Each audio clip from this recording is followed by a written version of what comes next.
सुन्नी इत्तेहाद council की नशिस्तें मिलने के बाद हुक्मरान इत्तेहाद को कौमी असम्बली में 2/3 अक्सरियत हासिल हो गई। अरकान की मजमूई तादाद 230 हो गई। नून लीग 123, पीपल्स पार्टी 73, MQM 22, काफ लीग 5 नशिस्तें हो गई। नेशनल पार्टी, मुस्लिम लीग ज़िया और बलूचिस्तान अवामी पार्टी को एक एक नशिस्त हासिल हो सकी।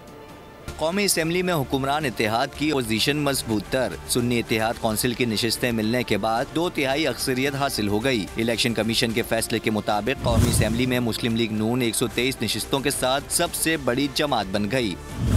नून लीग को 34 खवातीन 5 अक़लियती नशिस्तें मिली। कौमी असम्बली में पीपल्स पार्टी के अरकान की तादाद 77 हो गई। PP को खवातीन की 16 अक़लियतों की 3 नशिस्तें मिली। MQM को भी 22 नशिस्तें हासिल हो गईं, जबकि JUI की नशिस्तें 11 हो गईं। काफ लीग को 5, IPP को 4 नशिस्तें मिली। मुस्लिम लीग ज़िया और बलूचिस्तान अवामी पार्टी की एक एक नशिस्त है। कौमी असम्बली में सुन्नी इत्तेहाद कौंसिल के अरकान की तादाद 82 रह गई है।